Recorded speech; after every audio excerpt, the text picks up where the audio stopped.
welcome to another episode of the Diz Explorers podcast, where each week we explore the different avenues of the great Disney universe. Joining us this week, we have Adrian. Hello. And Milford. Hello. And Jessica. Hey, everybody. And Melanie. Hey, y'all.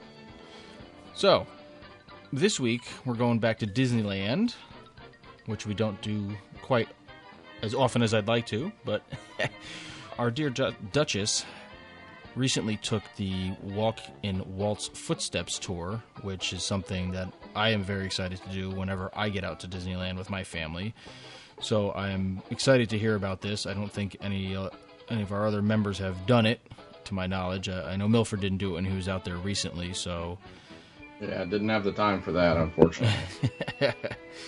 So I'm going to... we're going to turn it over to Jessica and hear all about Walking in Walt's Footsteps. Awesome. And A+ for saying that without getting tongue twisted, because I have a hard time sometimes.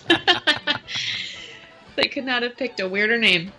Okay, so the Walk in Walt's Footsteps tour is a 4-hour behind-the-scenes-ish tour of Disneyland. It's just in Disneyland, not in California Adventure.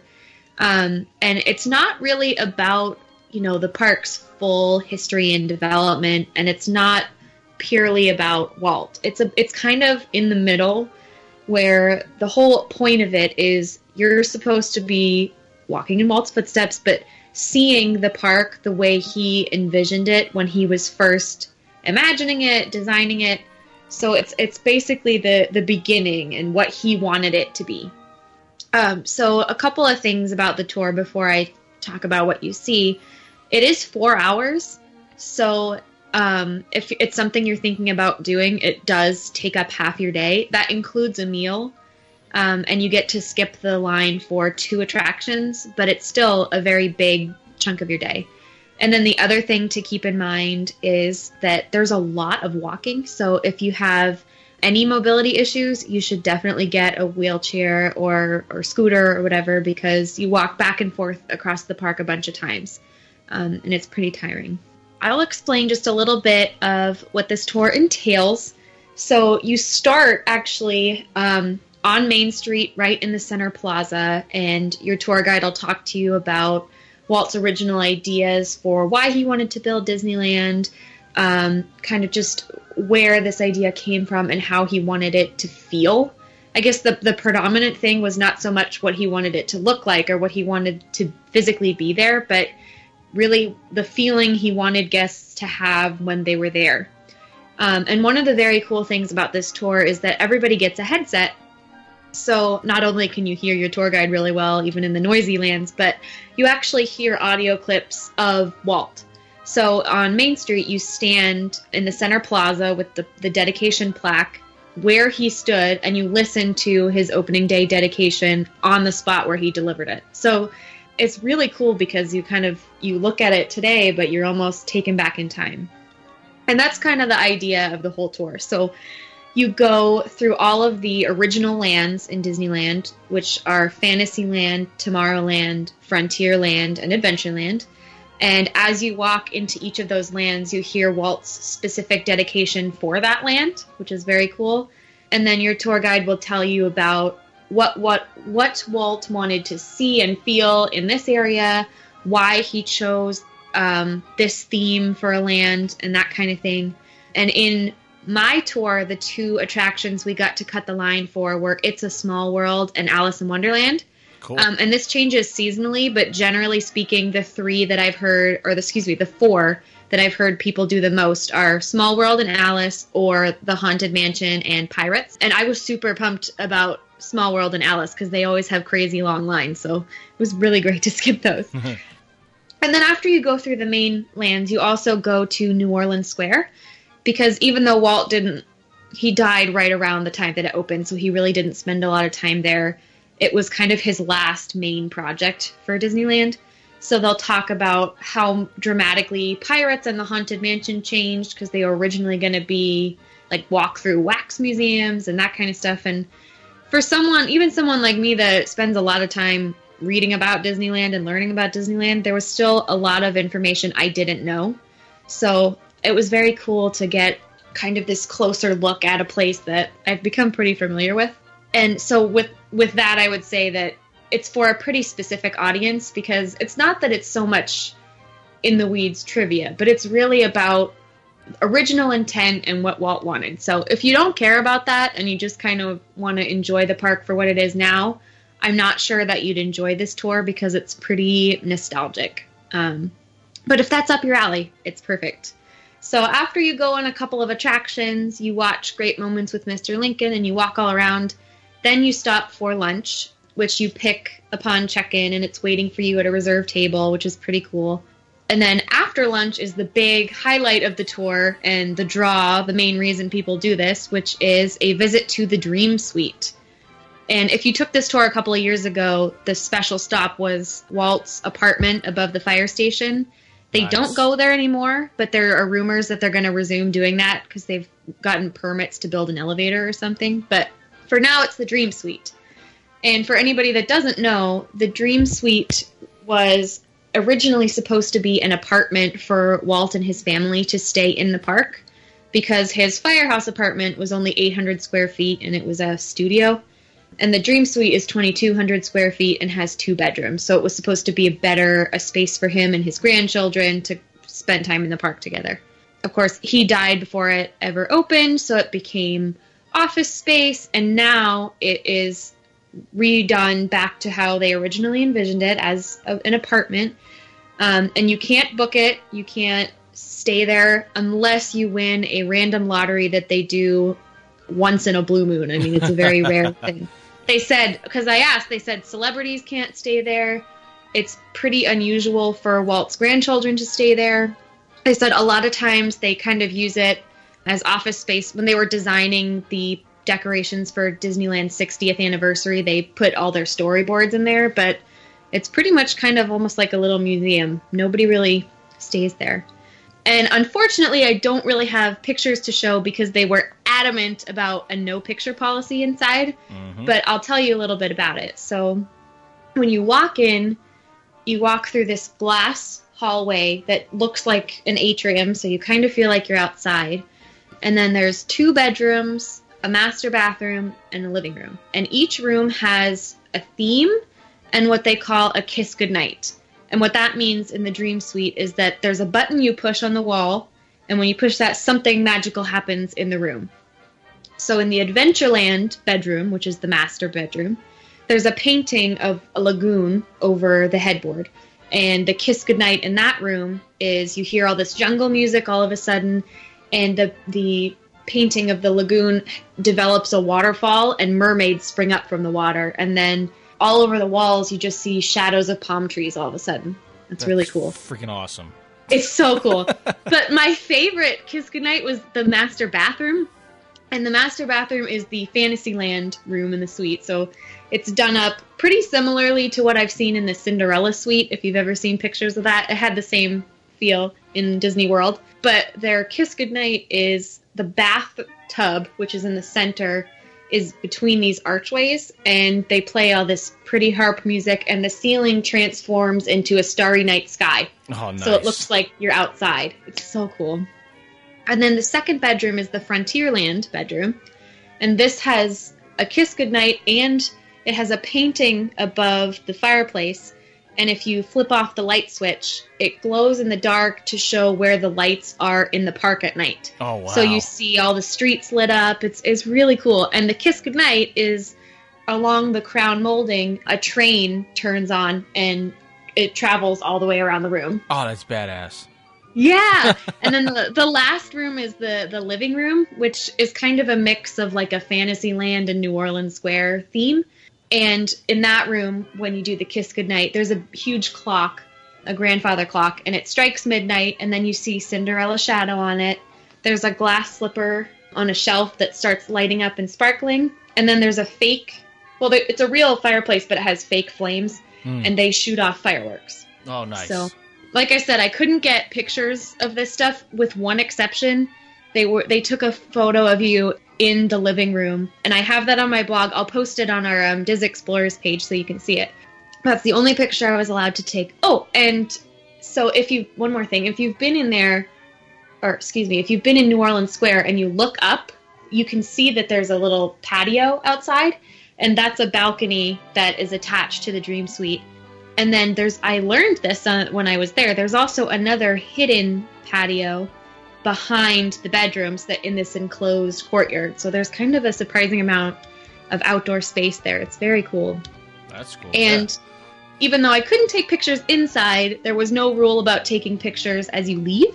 And if you have ever been to Disneyland, you know that Pirates of the Caribbean is in this huge building, and the line is downstairs, and then you kind of work your way up and then go into the first floor. And the Dream Suite is on the second floor, and then there are this grand staircase on either side that kind of swing down. And for anybody that saw video of Johnny Depp when he was at Disneyland, he was hanging out on a balcony and waving to people. Right. That's the balcony for the Dream Suite. So that's how you exit. Oh, that's awesome. You enter in a hidden elevator behind the Pirates queue, and then you exit from the balcony. So I have a bunch of pictures from the balcony that I will also post so that you can see. But so did you figure out where that was in association to where Club 33 is? Yes. So it's not connected directly, but I think that they share a kitchen for when they have guests there. Okay. So the patio and one of the bedrooms in the Dream Suite is if you're facing the entrance to Club 33, it's to the left. Okay. So I think they might share a wall, but they're to my knowledge, they're not connected. See, I'd heard the rumor that they share a kitchen. Yeah. Because I think the intent was for Walt to be able to kind of pass to Club 33 without being noticed. So I think there might be a hallway, but at least when I was in the Dream Suite, I couldn't see a way to sneak over to Club 33 or anything. But they're right next to each other. They're in the same area. And the patio, because didn't you say you went outside onto a balcony when you were in Club 33? Yeah, we walked out they're like wooden double door, or kind of like wooden accordion doors that opened up, and you could walk out onto this patio that was about, I don't know, probably 8 feet wide. And they actually had tables set out there that you could sit at and eat as well. Okay, if that's where I think it is, it's right across the alleyway from the patio for the Dream Suite. Okay. So they're right in the same area. All right. Yeah, and then when you finish the tour, you get to walk down the grand staircase, which I was so excited about because I've stood under it waiting in line for Pirates so many times. And yeah, the tour costs $109 per person, and if you're an annual pass holder, you get a discount, which is a lot, but it includes lunch. It includes a button that says Walk in Walt's Footsteps with your name on it, and a collectible pin that is really heavy because it's got a door on it, and the front says Walk in Walt's Footsteps, and then when you open it, inside it has the text of his opening day dedication for Disneyland. So you do get some goodies, which is pretty cool. And I think, generally speaking, I would say if you're a person that is really into Disney and you're into the trivia and kind of the story behind stuff, and your goal is not necessarily to just run from ride to ride, then you get a lot out of this tour, and I think it's a really cool experience. But if you're someone that's never been to Disneyland, or you're only there for maybe 2 days, it is a huge chunk of time, so that's just something to think about. I don't know if anybody had any questions about it, or if you've done a similar tour in Disney World or something. Yeah, it's very similar to the one in Walt Disney World is Keys to the Kingdom, it's called. My wife and I had done it when we went September, because I don't know about this one, but in Disney World you have to be 16 or older. So no, you don't have to be 16 or older, but if you're under, you have to be with someone who's 18. Oh, I gotcha. Yeah, no, this I think it's 16 and older, and that's it. There's no children. And this one, okay, maybe because you go underground in Walt Disney World, it's about a 6-hour tour.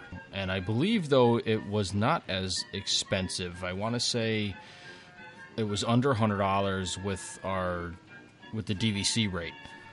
So I don't know what the rack rate was, but I want to say with our discount, it was only like $79 or $89. It was like ridiculously cheap for what you get.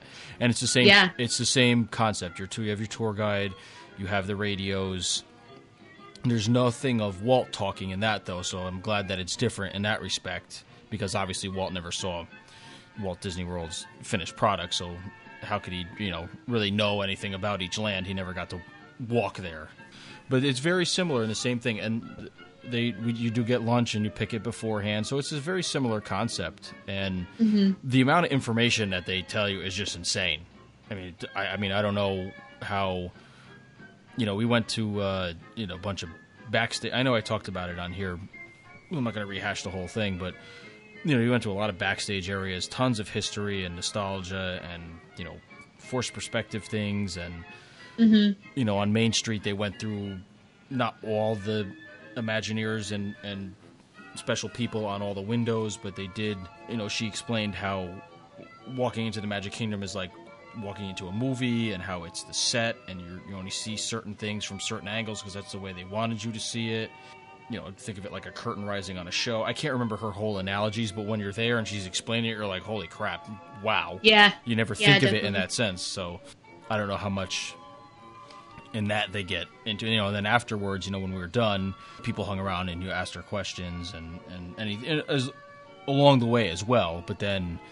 afterwards, probably another 20 minutes afterwards, some people were taking pictures with her, and because the particular guide we had, she was then leaving and going on like an extensive vacation with her family, and then when she got back, she was going to be in a different role of training new tour guides and not specifically giving tours herself. And she was a young girl. She was younger than my wife and I, so she was like in her mid-20s.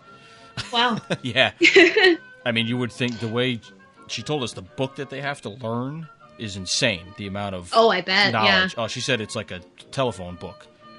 And they don't give them a lot of time to memorize it to like test to be a full-on guide. It's insane. So, and I agree with you. It's not for somebody who, besides the amount of time that it takes to do these things, if you're not into any of that, then I wouldn't recommend it either. Yeah. Even if it's 2 hours or 4 hours, because it's a lot of information, it's a lot of history, nostalgia, behind the scenes things, some architecture, and so you really got to be, geeking out about that kind of stuff. I mean, I ate it up. I wish I could have recorded the whole thing just so I can listen back to it and remember, because I forgot far more than what I remembered coming out of the thing. Yeah. So, And the rack rate for the tour is $99. $99 in Disney World. It's in Disney World. The rack rate is $99. So you're going to have to be into it to pay the money. So at least you're with other people who are paying the money and want to be there. But so that's going to be part of the fun too. But for 6 hours for $100, I know this. I mean, you have to get your park ticket and you have to go in the park and everything else. But if you think about what you're getting out of it and what you get to see and do for $100, that's really not. I don't think it's that bad. I know some other people may think on top of paying to get in the park and getting down there, another $100 per person to do some of these things is crazy. But 6 hours, a meal, behind the scenes, you get same thing, 2 attractions. I forget which 2 we did. We did Haunted Mansion. I can't remember the other one. I want to say it was Pirates. And they same thing in Disney World. They do change it up, but it depends on the day and it depends on the tour guide. They can kind of pick which certain attractions they want to go on. So which was really cool because like we went through like some secret entrance of Haunted Mansion and like back through like the crew quarters and then just like got on the ride. Oh, that's really cool. Yeah, like we like got into the stretching room by not through the main front doors. It was cool. It was really, really cool. Oh, wow. Yeah. I would say I think that the Disneyland tour could have been even an hour shorter if they were just more efficient about where they were going. I don't know if this is true for the Key to the Kingdom, but we just kept bouncing back and forth, and we didn't really finish one land before we'd hop to another, and then we'd go back. So there was a lot of time just going from one destination to another. And I know I read reviews of the tour before I signed up for it, and any that were negative, that was their complaint. It was too much time trying to get somewhere instead of just. So I think if they stuck to one land and finished everything, it could have been shorter. But at the same time, you do get to listen to more audio clips that way. So if you think that's cool, it kind of balances. Right. Like we finished the tour, we watched Great Moments with Mr. Lincoln, which is at the end of Main Street. Right. And then we walked to lunch, which was on the other end of Main Street. And they played on our audio set Feed the Birds, because that was Walt's favorite Disney song. Right. So we walked down Main Street looking at the castle, listening to his favorite song. And that was, if you're into Disney history and Walt, that was a really cool thing to be going down, going toward his vision, listening to his favorite song. I don't know. It depends what you're interested in, I think. Definitely. Yeah, this one was definitely much more structured. It was heavy on Main Street stuff, because that's where you started. And, how Main Street had changed, and Center Street, which used to run across both sides before the huge Emporium expansion on the left side as you're walking up. And it was heavy on that. And then the only land I want to say we didn't go into was New Fantasyland or Fantasyland or Tomorrowland, I don't think. Went through Adventureland into the Pirates area and things like that, through Frontierland a little bit, and then that's where we went backstage. And there was a lot of backstage. I know I don't remember what episode I spoke about it on, but we went and saw where they store all the parade floats, and we were behind Splash Mountain. We saw where the garbage collection system is, and kind of took a break and hung out back there for a while until we were clear to go somewhere else. So there was a lot of backstage time, and then about an hour was below ground in the utilidors. I mean, we probably walked through almost all of the utilidors. I think she took us down through the main area, and we were walked. This is where, told us where we are. This is under the castle. You saw people in costuming. She said this is where, the princesses and stuff go up and down the elevators and come out through here and there for this stage show. It was ridiculous. So I guess if you think about it, you're probably only on stage, as they call it, for maybe half of it. Lunch was maybe a half hour. That was over in Tomorrowland, was the lunch. So, I honestly don't think they could have shortened it anymore, at least not the one in Walt Disney World, because there was just so much stuff to show and see. So I'm surprised that the Disneyland one is not as structured and not more heavily informative. I don't know why. I mean, I guess they have their reasons for it, but I was kind of surprised listening to you say about, I feel like you get more at the Walt Disney World one. And next time you're over here, you should, if you're here for a decent amount of time, I highly recommend you doing it, because I would love to. Oh, yeah. It's fantastic. I would definitely do it again. Even I know my parents have done it multiple times, just because it's just that good. I mean, as in with anything else, you hope you have a good tour guide, but I can't imagine they're lackluster with this. It's pretty. The way she was explaining it to us it's pretty. They don't just let anybody do it. You got to be trained, and you got to know your stuff. Besides what they show you, besides what you have to learn, you kind of have to be able to have a great knowledge of the park and the history on your own as well. It seemed like, when she was telling us about the interview process of how to become a tour guide. It wasn't just memorize the book, go in and answer some questions. You had to be your own person and put your own spin on it, so you didn't just sound like a robot talking text out of a book. So right, it was pretty. Yeah, they definitely in Disneyland play up. This was his original vision. This is the only park he ever set foot in, and they really talk about his being there, his watching the crowds come in from his apartment. So that's not to say it wasn't informative, because I learned a lot about the development of different areas, but It's probably equal parts a tribute to Walt himself as a person, and here's stuff to know about the park. Whereas it sounds like Keys to the Kingdom is much more, this is what's going on and how we do things and why it's cool and that kind of thing. Yeah, it seems like it's... Yeah, I agree with you. It seems like that's the vibe they're going for in Disneyland, they're holding that above everything else. And as they should. I mean, really, could you imagine if Walt actually ever walked in Walt Disney World, how much geekier it would be for us East Coasters? You know what I mean? Yeah. It's seriously, I mean, people would lose their minds. Definitely, I think they play on that factor big time over there, which is good. I mean, they should. So, I mean, and you definitely don't get to go in they don't take you in the Dream Suite or anything else here. And as far to my knowledge, it's the same criteria to ever get a chance to stay in it. I think it's just some random contest, and when or how they do it, I don't even think.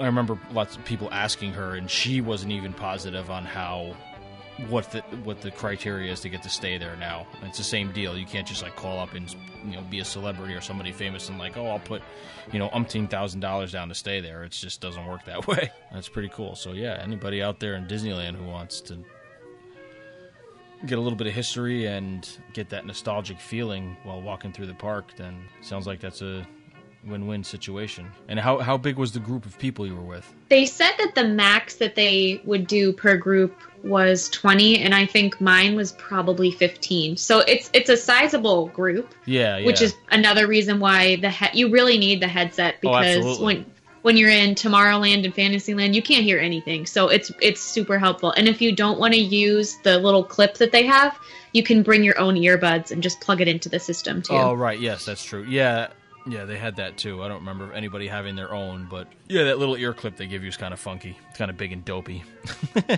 I want to say the groups were the same size for ours too. I think we probably had about 15 people in ours, 12 to 15 if I recall. Very nice.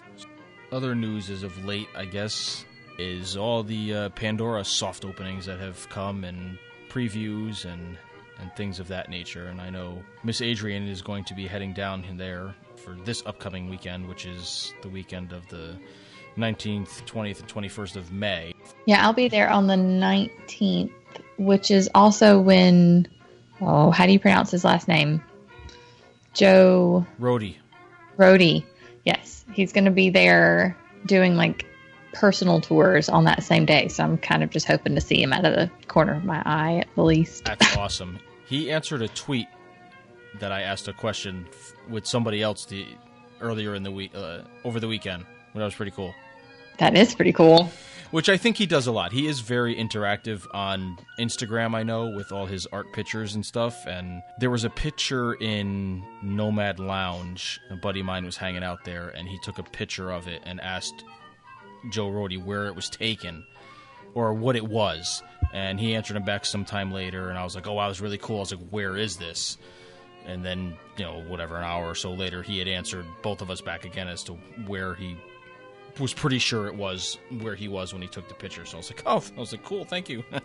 But I know he is he is one of those Imagineers that does answer people back. There actually is quite a few, because I follow 3 or 4 of them, and some of them are very interactive, like at least on Twitter. A couple of them are on Instagram as well, with some of their artwork and their personal sketches too, which is great. But it is cool to have conversations with some of them on Twitter, especially some of the retired ones that put out older pictures of the parks, like during construction, and especially some of the Epcot stuff, which I always geek out about. But that stuff's always fun for me to learn about all that history stuff. So if you're into that type of thing, there is definitely a bunch of good Imagineers to go and follow on social media.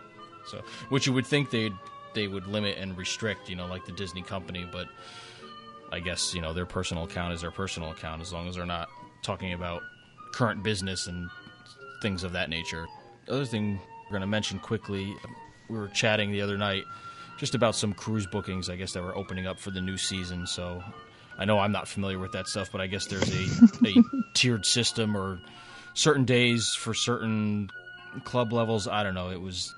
It's kind of like going to it was kind of like going to the jewelry store. If you were platinum, it's not gold, a new silver, system per se. Yeah, it's a new way they're doing it, where the Castaway Club, which is Disney Cruise Line's loyalty program, Castaway Club, they're allowing for new bookings, because today we're recording this episode on May 15th, and today is the day where the platinum level cruisers can begin booking for the fall 2018 cruising season.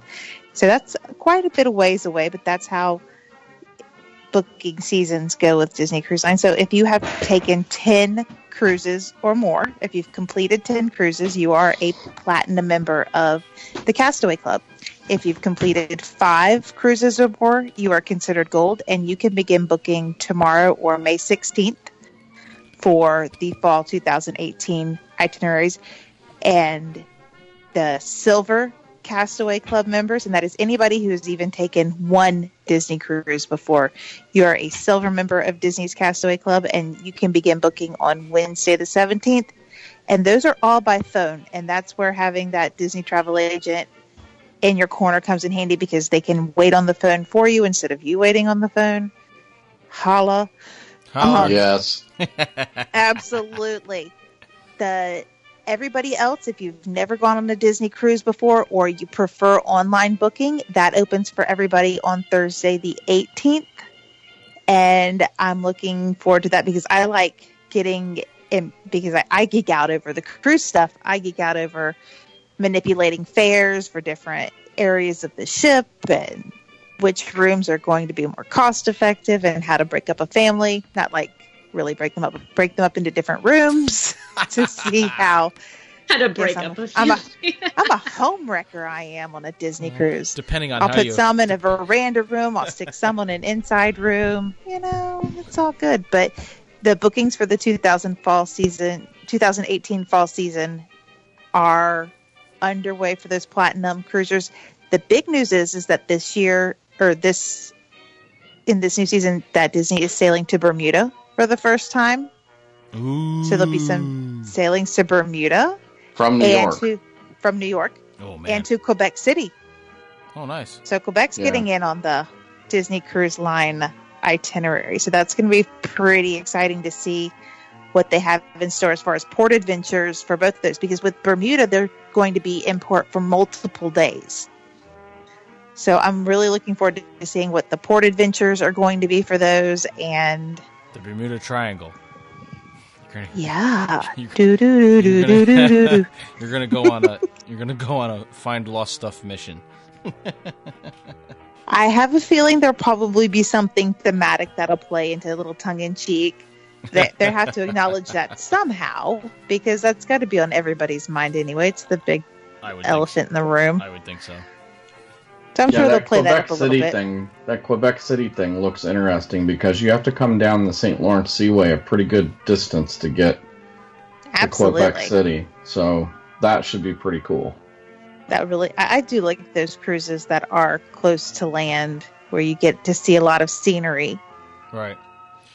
Now, and that's good for those who are prone to seasickness when you're that close to land. It's usually calmer waters. If they're going to go that far, they ought to just put a boat in the St. Lawrence Seaway and sail out of Niagara Falls. Or Toronto. Fun. That would be cool. We can have our own river cruise. I wouldn't... Well, Disney, especially with Adventures by Disney is partnering with some river cruise lines. I wouldn't be surprised if those vacations sell well, if Disney wouldn't just go ahead and build their own river cruise boat or two. Because they have, sort of like back in the day when they played around with having their characters on the big red boat, or the big red ship, or whatever that was, way back when, in the 80s. They are partnering with these other cruise lines or these river cruise lines to have Adventures by Disney cruises. So if that goes well, who knows what we'll see. I wonder if I would be interested in it. I wonder if they would, not that they have a ban on it, but I wonder if they would have any sort of, besides bingo, gambling on those river boat cruises, because that's what they're known for even more than cruise ships. Big gambling on those things. Well, in the States, yes, but in Europe, Not those so boats much. are so small, they guess. don't have casino. That's true. But with the St. Lawrence Seaway, you're talking about a seaway that they sail 4 ships down. Those things are huge. Yeah. Right. They're a lot bigger than a cruise ship, so there's no reason why they couldn't take a cruise ship down the St. Lawrence Seaway. So interesting. For the fall bookings, fall 2018, what does that technically mean? Like September? Mid-September through basically the end of the year. In fact, there is one Peekaboo cruise into 2019. There is one. It's on the Wonder of the Magic. I can't remember. Actually, there's 2, because there's 2 New Year's cruises. Well, there's one that's completely 2019. It embarks on January 3rd. Oh, okay. There's one January 3rd cruise that's actually been released, and it's on one of the classic ships. I can't recall off the top of my head. I'll have to dig through the itineraries, but I was kind of excited to see that it actually embarked in 2019. So it's all the way through next year. So get your calendars out, get ready to book. Now, I assume that includes the specialty cruises for Halloween and Christmas time, or no? It will, but those specific sailings have not been notated. There's no notation on any of these itineraries when the Halloween on the High Seas cruises will be, when the Marvel Day at Sea cruises will be, the ones that go out of New York. Right. Well, some of them were out of Miami now too, but this is specifically for fall, so that would be out of New York, or the Very Maritime cruises. Wow. So if that has not been released for 2018, but if historically any cruise after Labor Day and all the way up to and including Halloween will be a Halloween on the High Seas cruise. Oh, okay. Any cruise after Halloween and all the way through Christmas Day is going to be a Very Merry Christmas cruise or Very Maritime cruise. Gotcha. So and there are a few exceptions. Yeah, there were a few exceptions last year with the Magic didn't start up Halloween cruises until the last weekend in September. Exactly. There are exceptions depending on itineraries and which ships are just going to do what, but historically speaking, especially with the larger ships, you can kind of count on September, from Labor Day till Christmas Day, it's the holidays. Yeah, the Dream and Fantasy for sure. Absolutely. Magic and Wonder, it's kind of always up in the air. It depends on what they're coming off of. And sometimes they're coming off of 10-day cruises that... Exactly. So... And with the Magic, at least, you have the possibility of combining a Halloween on the High Seas cruise with a Marvel Day at Sea. So, you never know. I thought you were going to say Halloween with Christmas. Like you start out and it's Halloween, and by the time you get back, it's Christmas. I think... Could you imagine? Well, it's not like... And they could potentially do that because it's not like Walt Disney World or Disneyland where it takes days, sometimes weeks, to transform certain parts of the parks. The decorations are pretty limited to the atrium and then touches here and there throughout the ship. And I mean touches. It's very understated. It's not like Halloween is in your face everywhere you go. Christmas is not in your face everywhere you go. So they don't need as much time to transform from one holiday to the next. It really shouldn't take more than a few hours, with the exception of the gingerbread house. I really don't know how they built that. So otherwise, just with the decorations, that could probably be done in a number of hours. We saw a show where it was on one of the travel networks 2 years ago. Mm-hmm. They actually build that gingerbread house on the ship and then they roll it out to the lobby. So they don't actually build it in place. Okay, so it can be done behind the scenes. Oh, yeah. They've got room to do that. I would bet you might see the Fantasy with that this year. See, Halloween ended on a weekend last year. This year it ends on a Tuesday. And so that's midweek. Tuesday. So there's a good possibility. Never know. It's probably billed as a Halloween on the High Seas cruise because you can't double bill it, just the naming of it. But they will probably see some Christmas things once Halloween is over. Yep. That'd be fun. That will be fun. I would imagine. Well, I think that's going to wrap it up for this week. Milford, did you want to put another plug out for your Indianapolis meet? Oh, yeah. We talked about it last week, but we have a Indianapolis, we call it the Indy Disney meet, coming up in August this year. If you're going to be in the Indianapolis area, right here in my town of Noblesville, Indiana, at our fairgrounds, on August 26, 2017, the 10th anniversary Indy Disney meet.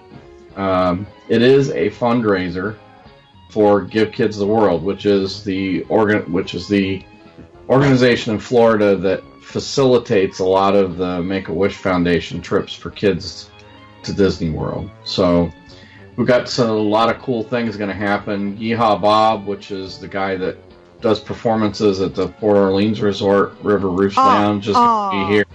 You have Yeehaw Bob. We've got Herbie the Love Bug's going to be here this year. We have a bigger hall. We're actually doubling the amount of space we have, so there will actually be, and then there'll also be a kids hall. So they actually shove all the kids over into a room. Somebody watches all the kids, and the adults go over in the other room and have fun. So, it is a carry-in, so they ask everybody to bring either a sweet or savory dish, chicken, beef, whatever you want to bring. And they will also have a Dole Whip machine on site. Nice. So, kids' activities will include they'll have toys, and they'll have a crafts and a face painting. They've also got a guy coming in to be a DJ and play Disney music for them. They'll probably play a couple movies. Last year, I think they played Big Hero 6 in the hall for them. They have princesses from Once Upon a Princess, Indiana. The two girls that came last year were, drop-dead duplicates of Anna and Elsa. So that was pretty cool.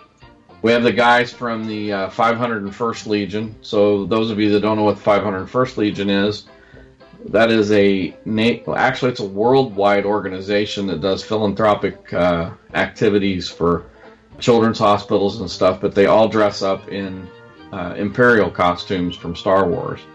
They also have those guys are awesome. Oh yeah, they are way awesome. They certainly are. The one guy with his R2M5 will be there. It's a knockoff R2D2. And we will actually also be recording a live podcast from there. I'm going to be a part of the recording that we do with the Be Our Guest podcast. Oh, Mike Rahman. Mike. And I will also be recording there for our podcast as well. There's a website I will post. We'll put it in the show notes. It has a lot of pictures from last year's event. They raised, I want to say, close to $13,000 last year for Give Kids the World. So. Wow. Nice. It's a very, very good organization, and we actually have our own 501c3 here that's Magical Wishes for Kids. That is what runs this Disney meet. So there's that. And, shameless plug, if you're looking to book a Disney cruise or a Disney trip, go ahead and give me a call. My information's in the show notes, and we can get you set up with wherever you want to go. Very good. Absolutely. You had me at Yeehaw Bob. Yeah, they said he was coming. I'm like, oh my God, that's way cool. He is amazing. For those of you who don't know, he's the piano man who plays, what is it called? The River Roost Lounge. River Roost Lounge over at Port Orleans Riverside. He is amazing. I've seen him many times. Never disappoints. Definitely good to have your kids in the other room so that you could just sit back and enjoy. Yeah. And the other thing is there'll be a silent auction. They get all kinds of Disney stuff donated. So there's a silent auction. They do a 50-50 raffle. Everybody that gets there gets a door prize ticket, and you can buy additional ones. And I think last year they gave away close to $1,500 or $2,000 in Disney gift cards and other miscellaneous donated Disney stuff. So beautiful. Fun. It's a good time. I've been involved with it for most of the 10 years. There might be 1 or 2 years there I didn't make it. Awesome. All right. So definitely if you're in the area or anywhere within that area, or you feel like jumping on a flight, go out there and support Give Kids the World. They're definitely a great organization, and I know they do help as much as they can with Make-A-Wish and helping sick or disprivileged children get to Disney World with their families and enjoy, however length of time that they're there at the parks. But they definitely, I do see pictures a lot that people post from, especially through the 501st and through Mike Rahman, who I follow both on Twitter, and he's definitely involved in it a lot. I know he does a lot of stuff for them too through his podcast. But yeah, it's definitely a good thing. It's awesome to hear stuff like that. So. Okay, and with that, I think we're going to wrap up this episode. We thank you for listening. I hope everybody's been able to download ours easily in our transition over to the new Podbean server. Everything should be smooth sailing at this point now. If not, drop us a line. on any of the social media platforms or right on our website, and we'll try to help you out if you're still having problems downloading or if you're having issues getting back episodes. So, and you can and if there's a service you're using that we're not on, let us know as well, because we can obviously get it added. Yeah, definitely, without a doubt. Yeah, I think we have most of them covered. Head on over to the DizExplorers.com on the World Wide Web, and you can find links there to all our other social media platforms for the podcast. You can find links for all our troopers and for all our own personal accounts as well on all the social media platforms.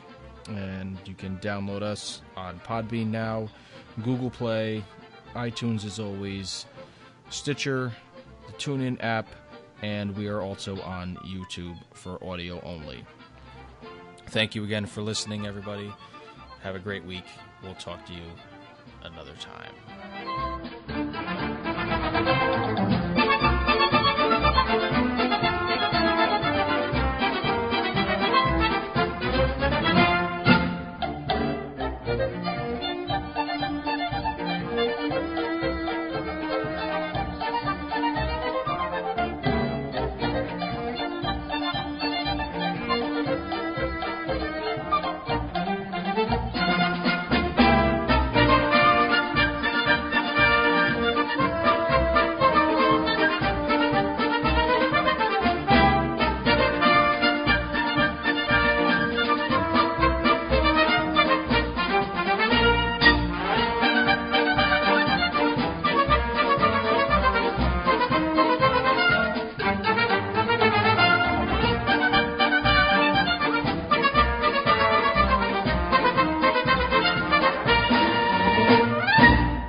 I know, it was rough last week when I rambled on my stupid trip report the whole time. I got done towards the end, and my glasses were both full because I didn't stop to take a drink. I had a warm beer at the end of yapping for an hour. Oh, wow. Yeah. That's what happens when I go away for a week. Well, you weren't there. Adrian wasn't there. I know. So just poor Milford and Jessica had to listen to me. Or Milford and Chris. We had a good time. Yeah. Yeah, that's right. Sure. Milford and Melanie got to hear me on Friday. I wasn't letting them go without. No. Stupid thing. It kept going off and going off. I'm like, what the hell do they keep calling for? I'm like, what are they doing? I was up at my parents' and I was running the kids everywhere. I was like, you know what? I was like, I'm answering it this time. That's it. We were watching the Did you forget we were doing that? Show. I didn't forget you were doing it, but either your connections kept it just because it was like 3 times. I had like 3 missed Skype calls before I picked up. So I was just trying to wonder. We wanted you. Clearly, we needed somebody on there who likes fireworks. It's not me. And yet you're the one who watched it.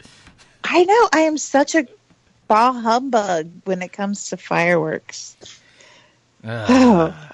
I really All right. am. Okay, we're about to edit this back on. So I got back. I'm back on track here. So okay.